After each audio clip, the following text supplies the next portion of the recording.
mu bitutendereza mu duniya muno mu bantu oli omulaba ng'alina ssente n'ogamba omusajja oyo mugagga. Mu bagagga bonna owekitiibwa Allah subhanahu wa ta'ala mugagga. Obugagga bwa Allah tebulina ntandikwa yadde enkomerero, so obugagga bw'abantu bulina entandikwa era bulina n'enkomerero. Omuntu asobola okuwangaala ekiseera nga mwavu, Allah najja amutebesa emyaka ng'ebiri n'afuniramu ssente. Ngero omuntu asobola okuwangaala nga mugagga, Allah n'amugezesa mu kaseera katono n'abeera ng'ayavuwala. Kati Allah subhanahu wa ta'ala ye tayavuwala. Obugagga bwe tebulina ntandikwa era tebulina nkomerero. Kusaasira n'emirembe olw'okwekitibwa Nabi Muhammadin sallallahu alayhi wasallam yarafuubana nze naawe tufune ku kyengere ky'eddiini eno ey'Obusiraamu. Mbakubiriza Abasiraamu okuyitiriza ennyo okusalira Nabi Muhammadin sallallahu alayhi wasallam, ensonga nti mulimu ebirungi bingi era nga bidda gye tuli ng'Abasiraamu. Namirumiro gange n'ejjammwe okutya Allah subhanahu wa ta'ala mutuufu okubeera nga tumutya. Mu bufunze bwe boogera ku kutya Allah subhanahu wa ta'ala wano ewaffe e Uganda, batugoba mu masabo, batugoba mu kusamira, okusiba irizi, abantu okweraguza, okuloga. Ekirala kye nja okugattako be bantu ku mulembe guno okugenda mu bamaseeka abeeyita abasomi b'edduwa. Buli yenna ali wano nga bw'ofunamu ebizibu olina seekawo yotwala embuzi, twalayo endiga, abeeko ensonga zo zakukolerako. Ebyo byakola si Busiraamu era naye enjawulo n'abashiriku tewali. Enjawulo eriwo nti yasamira mu Luwarabu, bano bootegeera bo basamira mu Luganda. Era abali wano mbalamira okubeera nga twesamba abantu abafaanaganako bwe batyo, naddala bamaama bannyinaffe mu abasinze okuyitirimusa abantu abo, muli bakasitoma baabwe abatavaayo naye bye bakola si Busiraamu. Allah wali kugesa n'akutwalira ku mbeera eyo, ojja kuzuukira nga byojja okwanukula bye bingi. Olunaku olwaleero kyenjagala twejjukanyeeko mu ddakiika entonotono, tugenda kwogera ku kye bayita omukisa, al-barakatu fil Islam, omukisa mu ddiini yaffe eno ey'Obusiraamu. Kimanyikiddwa oba kijja kiwulibwa mu bantu ab'enjawulo nga banoonya emikisa. Buli muntu waali ayagala omukisa, nze ayogera naawe andaba, ffenna emikisa tugyagala, naye omuntu okunoonya omukisa ayina kunoonya mu nkola Nabbi Muhammadin sallallahu alayhi wasallam gye yatuyigiriza, so singa ye omuntu oba singa ye byawulira okuva mu bantu. Era onaawangaala bwotyo nga okunoonya omukisa togirabanga nsonga. Leero oli mu ssabo, leero ogenze ewa seeka akuweyo akati, leero ogenze ewa gundi onoonya mikisa. Manya nti Obusiraamu obufuluma kyolabanga ekitono ekyo ekiyitibwa omukisa mu bufunze annamaau wa ziyada, okweyongera, okweyongera kw'ekintu oba okulinnya kw'ekintu ekirungi. Omuntu okuba nga alina omulimu gwakola ne gujja nga gulinnya naye ng'omulimu ogwo muki? Omulimu mulungi. Ekyokulabirako, omuntu asobola okutandikawo bizinesi ya kusiika capati nga olunaku obanga atandika ne paketi emu ey'eŋŋaano, wiiki neggwako abaagala capati ne beeyongera, abadde ku paketi emu ne zigenda mu bbiri, n'ava mu paketi singa akozesa cartons. Kitegeeza nti omulimu ogwo guba gukola gutya? bweyongera okweyongerako ekintu ekirungi. Omukisa Allah taguteeka mu bintu bibi. Omusajja yali mubbi, yatandikira ku magi nadda ku nkoko, kati ali ku nte. Allah amuteeredde omukisa mu bubbi. Omukisa Allah aguteeka mu bintu ebirungi. Kyenjagala tutunuulireko ennyo ensonga oba ebintu omuntu ebyensonga zeyandinoonyerezaamu okufuna omukisa gw'owekitiibwa Allah subhanahu wa ta'ala. Asbaabu tajribi albarakati, omuntu ensonga z'alina okutunuulira okubeera ng'afuna oba z'alina okunoonyezaamu omukisa okuva eri Allah subhanahu wa ta'ala. Assababu al-awwal, ensonga esookera ddala taqwa Allahi jalla wa ala, okutya owekitiibwa Allah subhanahu wa ta'ala. Buli yenna anoonya omukisa, anoonya okweyongera okukimuka mu byonna byakola, kimu kyakwatako nga kitambula. Ensonga esookera ddala mu kunoonya emikisa kutya wakitiibwa Allah subhanahu wa ta'ala. Bw'onaatya Allah subhanahu wa ta'ala, Allah mwennyini yenna nnyini mikisa yagigaba, era byonna byetugenda otunuulira Allah yateekamu omukisa. Kati n'onaatunuulira ebisigadde ebijja wansi nga Allah subhanahu wa ta'ala enkolaganayo naye nnafu, emikisa tojja kugifuna. Kati mu nsonga ezireeta emikisa kutya Allah subhanahu wa ta'ala, oyisibwa Allah subhanahu wa ta'ala agati waman yattaqillah yaj'al lahu min amrihi yusra. Omuntu yenna atya Allah subhanahu wa ta'ala yaj'al lahu min amrihi yusra, ensonga ze zonna owekitiibwa Allah subhanahu wa ta'ala zimuteeramu obwangu. Buli watya Allah subhanahu wa ta'ala, byonna by'ogenda okukola Allah agenda bikuteeramu omukisa, Allah agenda bikwanguyiriza. Kyekyennyuma ekyakyo, lwogaana okugondera Allah subhanahu wa ta'ala, byokola tebigenda kuvaayo. Buli watya Allah subhanahu wa ta'ala, manya kyekitiibwa Allah subhanahu wa ta'ala agenda kubeera ng'akuwa emikisa. Era mu sura ya Al-A'raf aya 96 Allah ati walau anna ahla alqura amanu wattaqaw, Allah ati mazima bannannyini kyalo.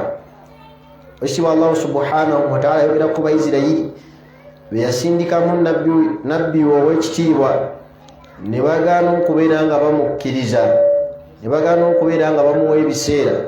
Allah agati walau anna ahla alqura amanu wattaqaw, singa bannannyini kyalo ekyo batya Allah bakkiriza, amanu bakkiriza Allah subhanahu wa ta'ala, wattaqaw n'okumutya ne bamutya. Waliyo abantu abamu abakkiriza nti Allah gyali naye ng'okumutya tebamutya.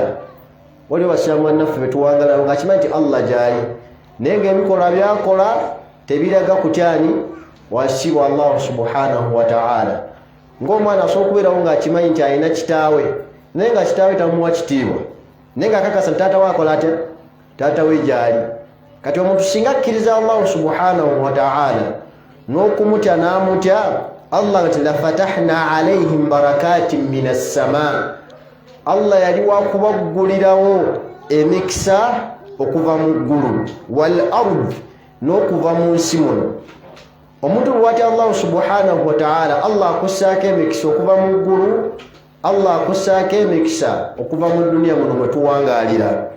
Sheikh alanyonyola aya agati bayyana Allah subhanahu wa ta'ala fi hadhihi al-aya annahum law ataa'u Allah bayogerako singa abantu bagondera owekitiibwa Allah subhanahu wa ta'ala lafataha Allahu alayhim abwaaba al-khayrati. Owekitiibwa Allah subhanahu wa ta'ala mweteefuteefu okubeera nga abaggulirawo emiryango gy'ebirungi min barakati samaa'i bil maqwari. Allah mu mikisa gyassa okuva mu ggulu Allah atonnyesa enkuba.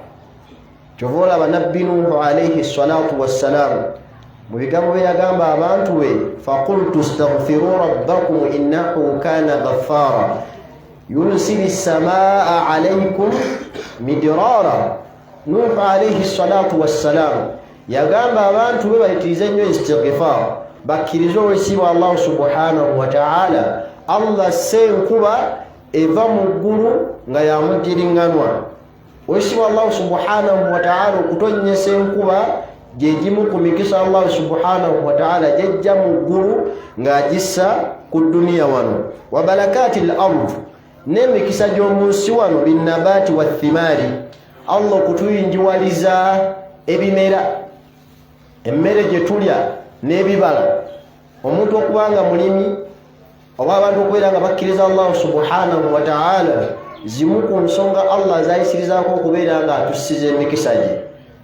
Kati yenna omulimi ali wano, okulimako kwonna kutambulize mu kutya wansi wa Allah subhanahu wa ta'ala. Allah asobole okuteeka omukisa mu ebyo by'okola, mu ebyo by'olima. Allah asse omukisa ayinjiwaze emmere gy'olima, ebibala Allah subhanahu wa ta'ala by'atuwa ajja kubiyinjiwaza lwa nsonga kituba tukoze ensonga enkulu y'okubeera nga tumutya Allah, okubeera nga atuwa emikisa egy'okubeera nga tumutya.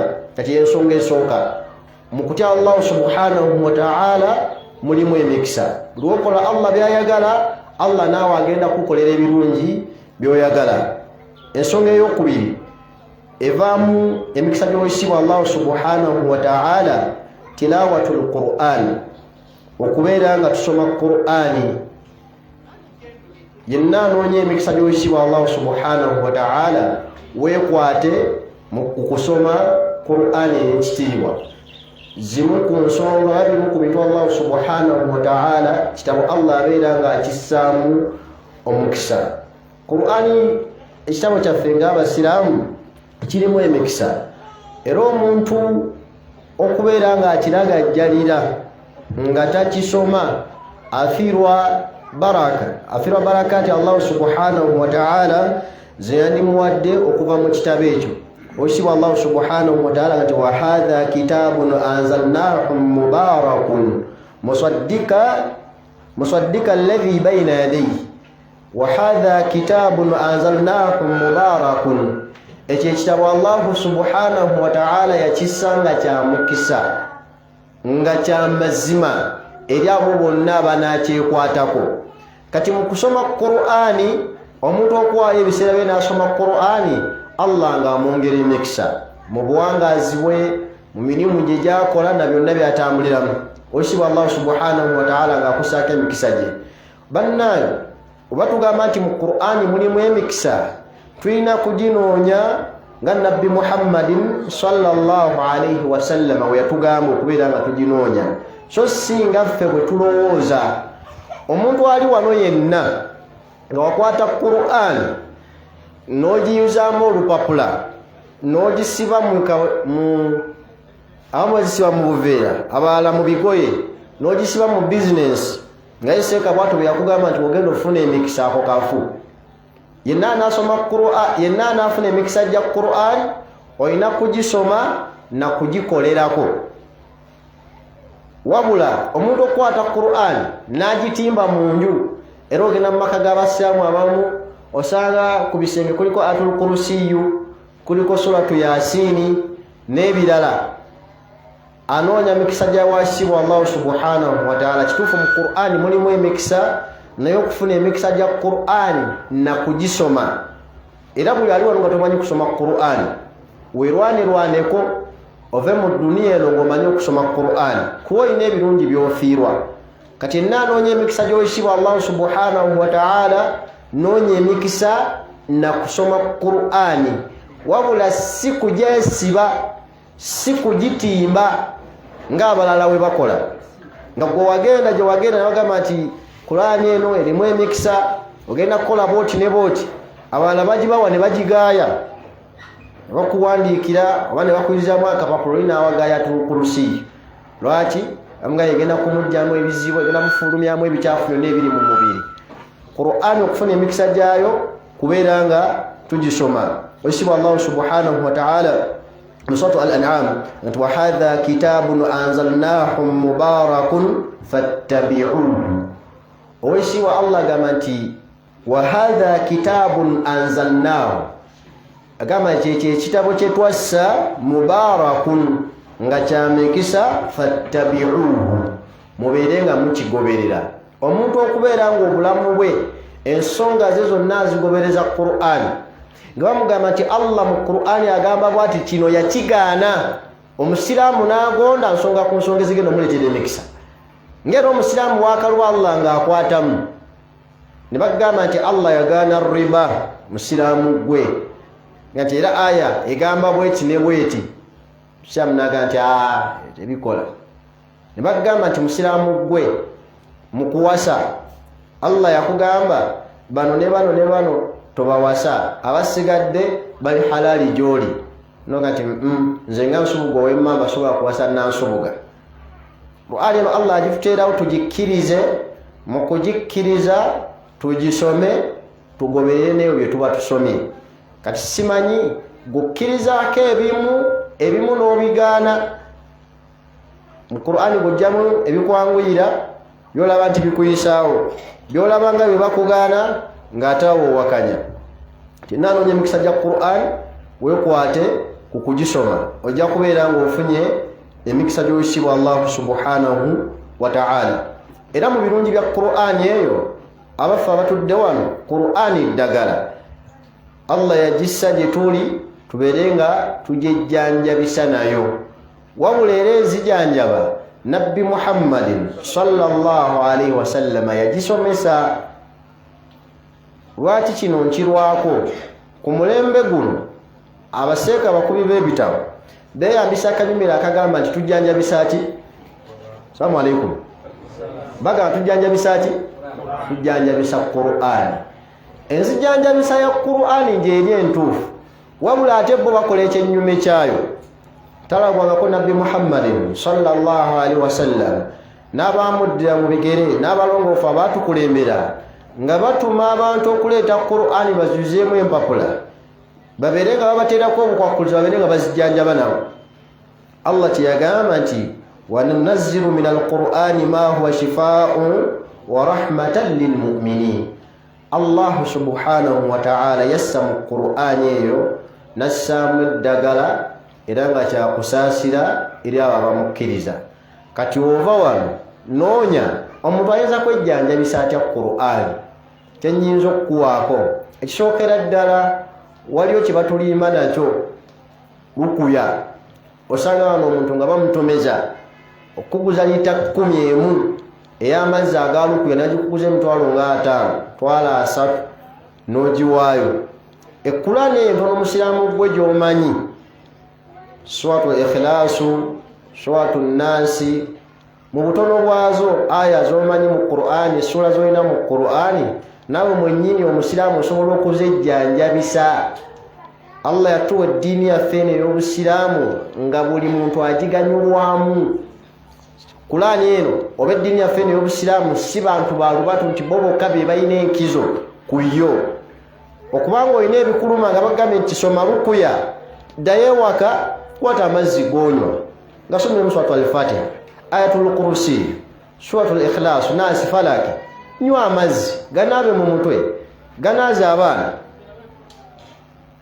ng'omaze wabula omuntu okumugamba nti ye yeekolera ebyo abamu abantu tebalina bo nga bba abantu tebekkiririzaamu wonna ekkiririzaamu kinaawe mwennyini osobola okwejjanjaba ogenda kulekerawo okutwala ssente zo nga bazikulyako mbo bakusomera lukuya buli muntu asobola okwejjanjaba ng'akozesa Qur'ani ey'ekitiibwa ensonga ey'okusatu omuntu utya bw'ayinza okufuna emikisa okuva eri Allah subhanahu wa ta'ala as-sidqi fi al-mu'amalati min al-bay'i wa shirra'i wa nahwiha omuntu okubeera ow'amazima mu kusubulangana n'okugulangana ne mu kulamuza omuntu okuba n'amazima ng'atunda omuntu okuba n'amazima ng'agula zimu ku nsonga Allah kwayisiza okubeera nga semikisa mu kyoguze oba mu ekyo ky'oba otunze wabula omuntu singa alimba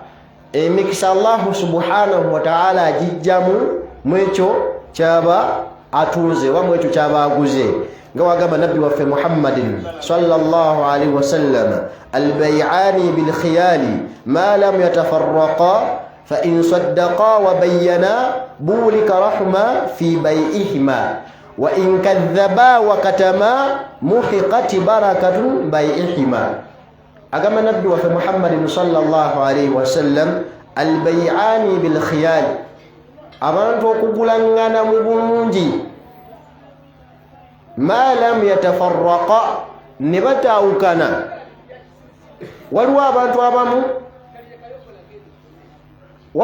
abamu mu kugulangana kwabwe oba mu kubeera nga abalina bye beeguza ng'abantu beeguza ekintu ne bamaliriza nga buli omuntu ayagala kuddamu kutunula ku munne. Ne Nabbi Muhammadin sallallahu alaihi wasallam ati singa abantu bagulangana mu bulungi ne bataawukana fa in saddaqa wa bayyana, singa abantu bano bakozesa amazima mu kugula kwabwe oba mu kutunda kwabwe, wa bayyana ne booleka n'ebyo ebiri mu kugula oba mu kutunda kwe batunda, bulika lahuma fi bay'ihima, Allah somukisa mu kugulangana kwabwe abo ababiri.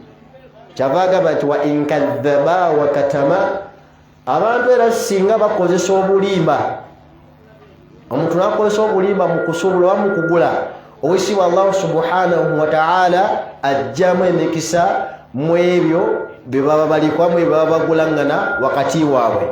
Kati omuntu okwogera amazima mu nsonga Nabbi Muhammad sallallahu alaihi wasallam ekigambo kyagamba nti fa in saddaqa wa bayyana, abantu singa bakozesa amazima, omuntu n'ayogera amazima ng'atunda n'ayoleka n'obukyamu oba n'obumu ku mugo mu ebyo by'atunda, owesibwa Allah subhanahu wa ta'ala assa okusaasira, Allah assa emikisa mu kugulangana kw'abo ababiri.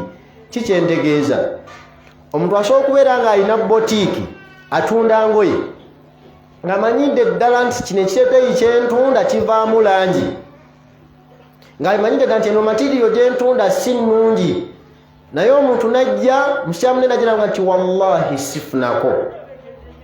Era mu bantu Allah subhanahu wa ta'ala basunguwalira be bantu abalayirayira mu nsonga zaabwe ez'okutunda, ngaye gumwe wallahi sina wendirako, wallahi kino kikuwadde nga musiramu munnange, naye ng'akikuwa nga musiramu munno ng'akimanyi nti akukuba, bakuyita kukuba, ng'akimanyi nti akutomeza, nga wallahi ajja tisiina kyendyako. Era nze wengenda ew'omuntu ng'alina kyatunda naŋŋamba nti siina kyendyako, olumu omutima gwange gunafuamu okumugulako, kuba ekituufu buli muntu yenna ava ewaka okujja okukola nga zze kunoonya riziki jazze ewaka, naye naggamba wallahi musiraamu siina kyenkola ti, siina kyenfunako. Wonna agenda ng'otunda nga tolina kyofunako, g'ogenda kufuniramu wa? G'ogenda kufuna ddi?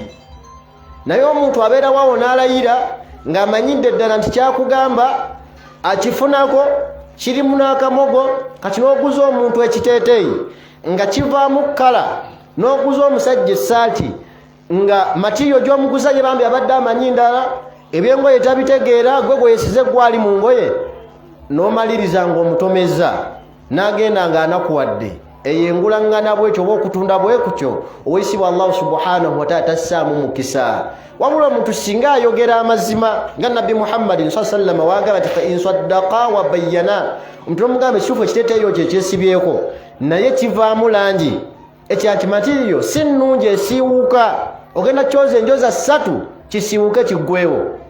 Singa oyogera amazima onaakitwala n'akitwala ng'akitegedde, wanaakituusa ewaka ne kisiiwuuka, tagenda kukunyiigira, tagenda kukukolimira. Wabula singa akitwala nga ye amanyi nti akiguze kuggwe musiraamu, akiguze akuwagire akuuma oluganda lw'obusiraamu, n'atuuka ewaka n'abeera ng'alaba nga by'omugambye birala, by'omugambye wamugamba olugoye teruvaamu kkala, yakuteeka mu mazzi, amazzi ne gakyuka kkala, agenda kwesooza gekalaja kyanzibi. Omukazi eyebika ne jiribabu oyo tava mu dalasa, kati mu dalasa banoonyayo ki? Olaba ogenda ovumya abalala bonna abasigadde lwa bulimba bo, abali eno mu basuubuzi abaami, oli najja ng'alina kyagula, omuntu n'omuguza kasooli, naye ng'omanyidde ddala nti mu kasooli g'omuguza ensawo, buli nsawo wagipaakinze naye nga mulimu enfuufu. Buli kasooli bamulaba ensawo ezitowa kilo 10 plus 10, 15, naye nga mulimu ne kilo 10 za nfuufu ziri omwo. Kati bawa amazima mu kutunda kumugamba nti kasooli ono mukuguza naye mulimu n'enfuufu kilo 10, w'otuuka eyo oziwe wamu n'ozijjamu, ojja kuba okozesezza amazima. Kale yamutwale ng'amanyi nti ntwala kasooli naye mulimu ne kilo 10 endala. Abantu wano abalimi abantu bakungula ebijanjaalo n'abikuba n'abigattamu n'amayinja n'abitunda.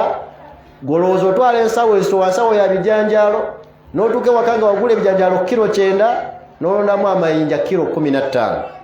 Omuntu okulondamu kilo 1 kilo 2 mu bijanjaalo omuntu ayinza okuba nga teyabirongoosa nga yabikubira wansi awo mu ttaka n'abiyooleramu ne wali agamu nga gasukka. Era omuntu okulondamu kilo ng'eri emu n'agiza ebbali ayinza obutamusala nnyo ku kilo 9, naye omusajja akusubuddeko ebijanjaalo buli nsawo agenda agijjamu kilo 10 n'amaliriza nga agenda kujja kilo 10 mu nsawo 10 naye nga ajjemu kilo 10 z'amayinja. Buli nsawo singa aba agijjemu kilo 10. Olaba omuguza amayinja kilo 10 amayinja naye nga netalina gyagenda kugatunda. Kati okubeera ab'amazima mu kugulaŋŋana kwaffe n'okutunda kwaffe zimu ku nsonga Allah mwayisiza okubeera ng'ateekamu emikisa. Wabula abatunda mube ba mukisa mube ba mazima eri abantu bemuguza. Kwaye bambi ayinza okujja nga kyagula takimanyi nga gwe gwakigulako nza gwakinamu obumanyirivu. Olaba Allah wagenda okujjamu omukisa mwoli gwoguzizza naawe atunze mwena ne maliriza nga tewali afunyemu. Kyova omuntu n'agula ekintu oguze tugeze ebintu by'amasannyalaze obisuubira okuwangaala mu mwezi ogwo byonna ne bikuba n'oddayo ogula ebirala. Lwaki? Betugulako baganya okukozesa amazima. Kati mbasaba bali mu bizinesi abatunda bambi mube ba mazima eri abantu bemuguza. Ekyala buli ayagala bizinesi yogenda mu maaso bekozesa amazima. Wali abantu bamu bamanyiridde mu mazima gaabwe nga atunda ekintu kitono naye nga abantu bamwettanira. Ng'abantu bonna banoonya edduuka lya muntu ogwo wane namumiira we tuli tusobola okuba nga waliwo omusajja ng'ali Wantoni ng'alina edduuka naye nga bonna balala balina naye nga bonna buli agamba mugende wa musiraamu e Wantoni mugende wa musiraamu e Wantoni. Lwaki? Nga ye kibamumanyiiko nti musajja wa mazima. Ebintu we bikka kugamba nti byasse we birinnya kugamba nti byakoze ki byalinnye. Ne wali abantu abamu nga bo b'embeera ya crisis oba ebintu biri waggulu beyitekka webanga eri wansi beyiteko letya yagamba timu siina wenkola ki siina wendiirako. Era nze mu bantu bentera okwewala mu bulamu bwange ye muntu angamba nti musiraamu nkuguzanga musiraamu munnange. Ebiseera ebisinga abantu nze ng'omuntu mbalozezzaako otebera mu musiraamu bw'oti nga bambi ojjena amalogo tomanyi biki byakola tomanyi biki byatunda. Golaba alina ebintu biri awa tadde ku display mata inomuga nti nguze ngatte gwe n'ogikwatako bw'oti ogirabanga ngatto naye nga yakimanyidde ddala nti nnungi akitadde ku display wagenda okukupaakingira akuleetera ekigatto ng'okirinnya wikisezi sole yonna neetandika okwatikayatika naye nga engatto gye nalaba ku display yali ndala naye nga tegibanguza yali ndala naye ng'eyakuguza ye yakozesa kiriraga nti nkuguzanga muki okituufu oba oguza munno nga musiraamu munne ekigambo ekyo kitegeeze. Naye abantu basigala gwe nkuguzanga owange nkuwadde buwi awoza nkuwadde buwi naye nga ne ssente zennyini okoze ki ne ssente zennyini ozimuwadde. Kati okuba ab'amazima buli ali wano ng'olina bizinesi bamu amazima yogera amazima abantu bagule batwale oba babireke osigaze emirembe okusinga okutunda ebingi nga Allah omukisa agugjeemu. Kyobala wali abantu abamu nga mulaba edduuka ly'omusajja buli naku atunda buli wiiki atunda naye nga talina kyafunamu. Naye ng'omuntu mu wiiki ayinza okuba nga atundamu emirundi gye 3 Allah omukisa guno gwateekamu n'afunako ekintu kyakolamu. Naye ng'omuntu alina okutuuka gunene bwe guti naye nga agamba siina mirembe amabanja ganfuukidde amabanja talina mirembe lwansonga nti abamu okusuubula kwabwe tebakozesa mazima. Kati abali mu kusuubula ne mu kugulaŋŋana nsaba oba olina ekintu ky'otunda nnyonnyola obubi obukirimu nga wonnyonnyola obulungi obukola butya obulungi obukirimu. Nga woguza omuntu ente n'omugamba nti ente eno ogiraba nte y'amata nte njikamamu ekidomola buli ku makya n'olweggulo neziyamu nenkamamu liita endala 10 munnyonnyola omugambe nti naye erwawo okuwaka nza okugikamamu bwentyo kyantwalira emyaka emeka 5. Niyo omuntu n'aguza munne embuzi nga kimanyidde nti embuzi gye mumuguza tezaala nga kyekibuzi kinene ne maama waakyo yali munene naye ng'okirundidde emyaka 4 tekizaalangayo yadde omwana. Buli w'okweka akamoga akali ku kintu manya nti oba okwesa amazima Allah aba agenda kujja omukisa mu kugulaŋŋana kwammwe. Ensonga yakumekeddako yakuna assababu rabi' ensonga eyokuna Allah mwayisiza okubeera ng'ateeka omukisa mu bye tukola. Akhadhu mala min talqi lhalali, omuntu okunoonya emmaali oba okufuna emmaali ng'alijja mu makubo aga halaali. Kakasa nti musiraamu gwe buli wogenda okukola buli kyokuŋŋaanya n'oteeka mu nsawo by'okuŋŋaanyiza ebyo bya halaali si bya haramu. Okukumpanya abantu, okulyazaamaanya abantu kulwakuba oyagala ogaggawale, oyagala ozimbe ennyumba yo bisenge bibiri biggwe mangu, oyagala ozimbe okole bizinesi mangu etambule, naye nga waliwo abalala b'olyazaamaanya, Allah tagenda kuteekamu mukisa. Ffenna banoonya ssente mu kufuna omukisa oba mu halaali oyo gwe tunoonya. Omuntu buli lwanoonya halaali alwawo okuwera. Wallahi sente ya halaali erwawo okukola ki? Okuwera. Okujjako abo Allah baba basaasidde abatono, naye abasinga muffe wano omuntu waga nti kankozesa amazima. Omaliriza oli awo osasula renti n'ofunako katono, osasula renti n'ofunako akatono.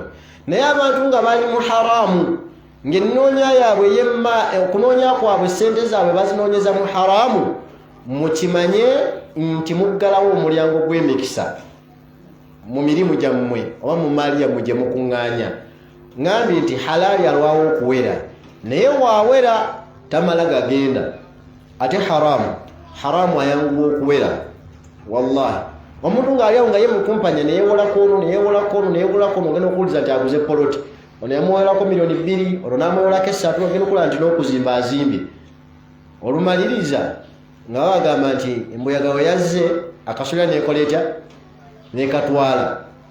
Abazungu balina akagera akagamba is a come is a go. Ebijja amangu bigenda mangu.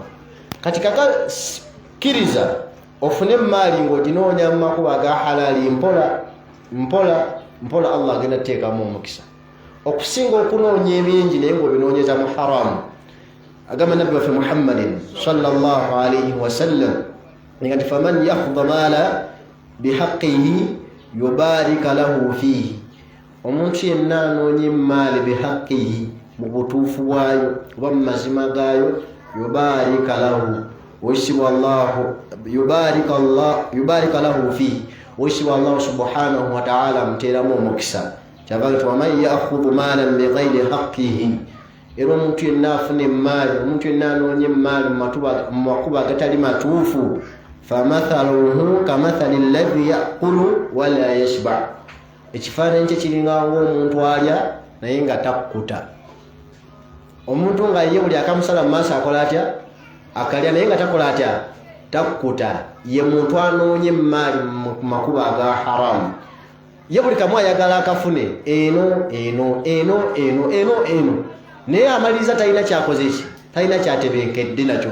Era osanga abantu abamu abadde abamu bali mu bizinesi, ng'omulaba alinga alina akantu akatono naye ng'omutima gwe musiimu, nga talookalooka, oba bakasitoma bazzeewo oba tebazzeewuwe, ye nga ye omutima gwatebenkera, omutima gumuli wamu. Ne wabaawo n'oli nga ye omutima tegutebenkera, ena ayagala afune, nena ayagala atayize, nena ayagala atayize. Kati tayiza mu ntayiza yonna ng'otayiza halaali. Ngambe nti halaali alwawo okuwera naye wajja anywerawo, so nga haramu ayanguwa okuwera naye n'okugenda akola ki? Agenda mangu. Kati mu bufunze ffenna abali mu kukola ng'oli wano ng'oli mu ssente za riba, olowooza Allah agenda kuteeka ddi omukisa mu maali gy'okola nga ssente zo za riba? Allah yagaana loon, Allah yagaana omuntu okubeera nga alyazaamaanya abalala naye nga gwe ssente zo zijja mu bulyazaamaanya. Weewoze ku bantu oyagala kwambala bulungi, weewoze ku bantu oyagala kuzimba, weewoze ku bantu oyagala kwevuga, n'okula akamotoka nga buli kaseera tikava mu galagi, n'ozimba amaka naye nga buli kaseera tewaggwawo bizibu. Lwaki? Allah yajjamu omuki? Allah yajjamu omukisa. Tikkiriza onoonya akatono kabeere nga ka halaali, Allah ateekemu omukisa okusinga okubeera n'ebingi naye nga tebiri mu mukisa. Bannange Allah waba atadde omukisa, ekintu ekyo kitambula mu butono bwakyo, Allah ajja akiyinjiwaza. So Allah wajja omukisa mu kintu naye kiba kibadde kinene, okusaanawo kwakyo lutemya lwa liiso mu maaso g'oyisibwa Allah subhanahu wa ta'ala. Kati noonya byonna byonoonya ng'obinoonyeza mu makubo aga halal, ojja kuba weewandiiseeko okubeera nga Allah akuwa emikisa mu ebyo byokola.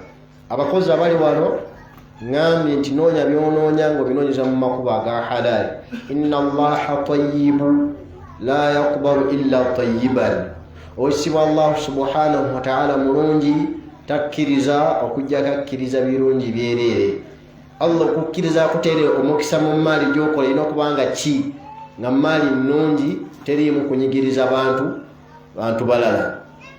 Ensonga ey'okutaano, omuntu gy'alina okutunuulira mu kunoonya emikisa gy'oyisibwa Allah subhanahu wa ta'ala, التبقين في قضاء الأعمال والتجارة وطالب العلم وغير ذلك. omuntu okukeera fi qada'i al-a'mal, mu bifo abantu gye bagenda okukolera, oba mu bantu gye basuubulira, oba mu bantu abagenda okunoonya erimu, omukisa guli mu kukeera. Just okukeera buno budde bw'okumakya omuntu n'akeera ku mulimu wagenda okukolera.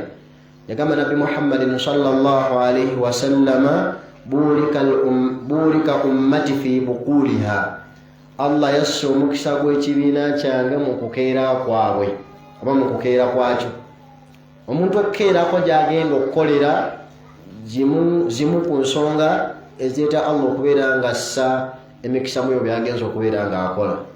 Kati abakozi abali wano mbakubiriza nga nange sejjeemu okuba pankyo, okubeera abantu abakuuma ebiseera byonna gye tukolera, oba mu nnimiro oba mu butale, konna okakasa nti wogenda okukolera bamugezi okeere ku mulimu. Abaganda balina olugero olugamba ennyonyi enkeeze yerye ki? Nsiriŋŋanyi. Kitegeeza nti zino ezijja nga omusana gwavuddeyo dda tesobola kukola ki? Tesobola kusanga nsiriŋŋanyi, kuba ensiriŋŋanyi zibeerayo ku makya ng'obudde bukyali bunnyogovu. Kati omuntu okukeera, kati osanga n'abantu abamu nga Allah yamuwa omulimu, yamuwa edduuka, mathalan asookuwa edduuka wano ennamumira, walla n'akuwa edduuka emukono wakati mu ttawuni oba ewantu, niwonna Allah waba alikuwadde. Nga Allah okuteeka omukisa mu ebyo by'ogenda okola, ya Allah alinze kimu gwe ddiru olikola ki? Ddiru olikeera ogende ku mulimu. Wabula gwe mukyala gwe musajja gwe oyagala ogende ku dduuka essaawa mmeka? Ssaawa 4. Oli wa hardware, omanyidde ddala nti abantu bakeera ku makya kutwala bintu bagende bakole batya? Bazimbe. Oyagala ogende ku dduuka essaawa 7. Ebyaddala gwe oba ofumiitirizaamu. Abazimbi batandika ssaawa 7 okuzimba, oba bakeera bukeezi ku makya? Bakeera ku makya. Kati goloza agenda kuva ku sayiti ajje ewo gwajati, era osanga abantu abamu nga bakasitoma babavaako lwa butakeera, ng'olujja ku mulimu agenda okutuuka ku dduuka bw'ati ng'ewa musiraamu waggale. Ewa musiraamu waggale oluvaamu owa musiraamu naye akalubiriza amafuta gange nteekamu gende. Kwali abantu abamu abajja okutugulako nga batugulako lwa mukwano, ng'omuntu yeresa n'ava gy'ava agenda agule bino binjogerako na mu bye muwangaaliramu. Omuntu asobola okuva wano ennamumira nga lw'edduuka ly'engoye nga n'olugoye lwennyini lwayagala alulabyemu, naye n'agenda emukono agenda alugule lwakuba waliwo mukwano gwe. Kati kubamu akafaananyi gwalina edduuka ewaka ku kyalo wemuwangaalira, gwalina butto, gwalina sukaali. Abantu baagala ku makya sukaali banywe caayi, abantu baagala kufumba budde bwa ku makya, bagenda otuuka ku dduuka ewu nga musiraamu wakyali waggale. Onaakola ddi? Oluvawo omanye ekiddako, bandoga yatandika. Neiba bonna bandoga, bo balina bakasitoma. Balina bakasitoma loso nti bakasitoma baabwe bo babamanyi. Wamwagala abeerawo. Ne kati oyina edduuka musiraamu, ki ekikuguza edduuka ssaawa 4 bw'atali mulwadde? N'olugulayo edduuka ssaawa 3, ogenda okutuuka nga banno baakoze dda, otuuse ofulumye ebintu, oyere, osiimuule nga bakasitoma bali awo balinze gwe. Kati okukeera zimu ku nsonga Allah zayisirizaamu abantu okubeera nga abawa emikisa mu mirimu gyabwe. Kati keera gy'ogenda okukolera oba bakyakukozesa keera. Lwaki musiraamu okkiriza mukama wo okusooka ku mulimu? Bakyakukozesa bukozesa. Olina gy'okola ku dduuka, oliyo nga bano abaweereza, oyambako ku muntu atunda mu dduuka, hardware, holoseero, naye mukama wo n'atuuka ku dduuka n'aggulawo n'afulumya ebintu n'ayera nga gwalina okukola egyo mirimu tonnatuuka.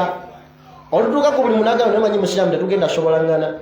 wiki eri nakuwoninga otuuka leeti neno wiki eri otandikidde mu kutuuka leeti nti kati nkutadde genda kati oluddawo ng'otandika okuzimba nze tebakola batya tebanjagaliza naye nga tebanjagaliza gwe mwennyini gwatakola ki gwateeyagaliza tokeera ku mulimu kati abali wano nga tuli bakozi keera naye oba tolina kyogenda kukolayo nnyo kyamaanyi kati sikeera wali abantu abamu nga mu kukeera balina ebirungi bingi bye bafuniramu yasokeera obukeezi omuntu okuva nogenda ku dduuka n'oyimirira ku lubalaza muggulawo essaawa emu mukama wo n'akusanga nga oli oyimiridde kyogamba kiba kyakwongeza asazewo kwongeza musaala nga muliwo babiri oba basooka mu babiri waba ayongeza asobola okwongeza bana abakeerewa nga gwakeera wooli era yokuba kwesiga wali abamu nga tuuka ku ddala nga kati ebisumuzo si kyagenda nabyo kambi wejjamiiro ono yakola atya yakeera naye abamu mumwe bakama bamwe tebabeesiga basonga tebabalamu idea ya bizinensi yonna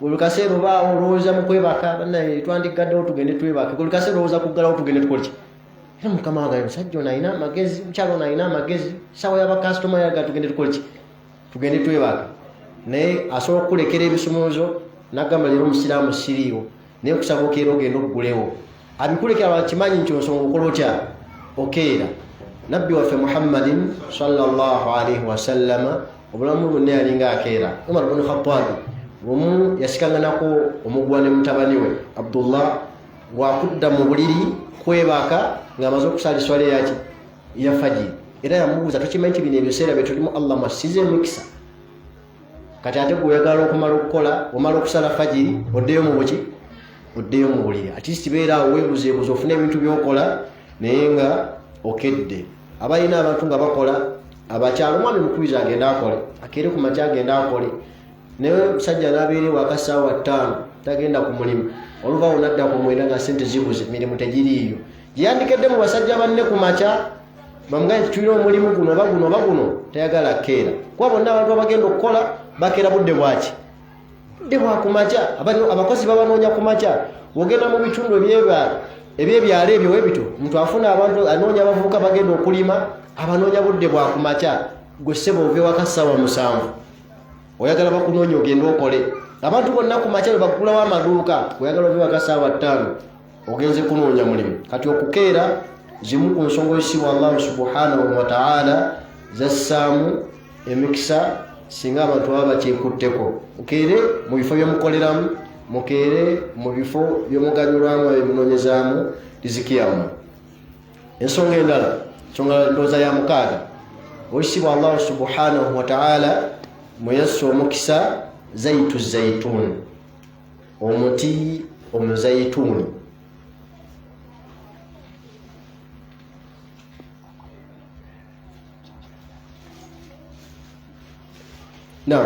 zaitu zaituni omuti ogwo bayita zaituni allah agwogerako bingi mu qur'ani wattini wazaituni allah alayira omuti ogwo ddagala mu ddiini yaffe ey'obusiraamu eryejjanjabisibwa era baagala okumanya naddala abali wano mu ddala sino baagala okumanya ebisingawo ku zaitu zaituni tulina muganda waffe Lukumaani Adamu tukwatira emisomo gino abeera ku kamera balina eddagala eryo zaitu zaituni osobola okugendayo n'akunnyonnyola engeri gy'oyinza okubeera nga ofuna emikisa bukya woyinza okwejjanjabisa zaitu zaituni yo allah n'abeera nga akuteeramu emikisa budde buweddeyo naye ekirala kinane njagala okukoonako allah yassa emikisa mu biseera mu bifo mu byokulya allah muyassa emikisa bannange gemata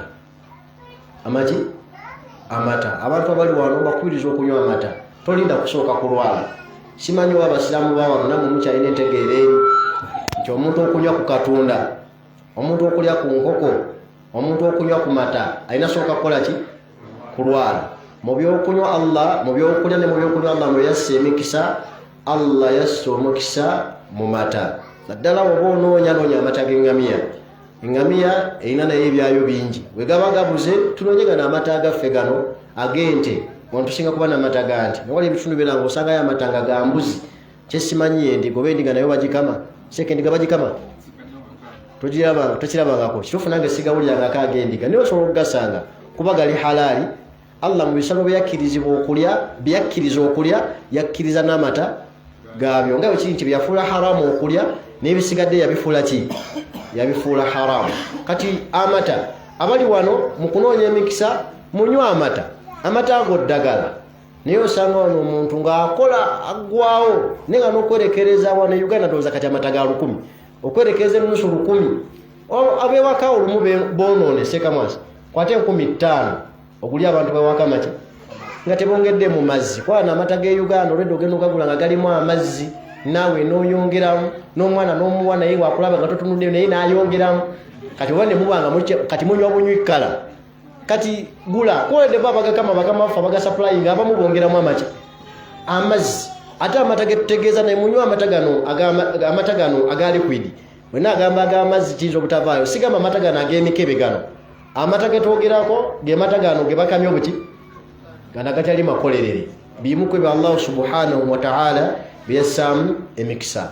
Bannange ensonga y'okunoonya omukisa omuntu singa anoonya omukisa nga tagunoonyereza mu ddiini yaffe ey'obusiraamu asobola okuva mu busiraamu.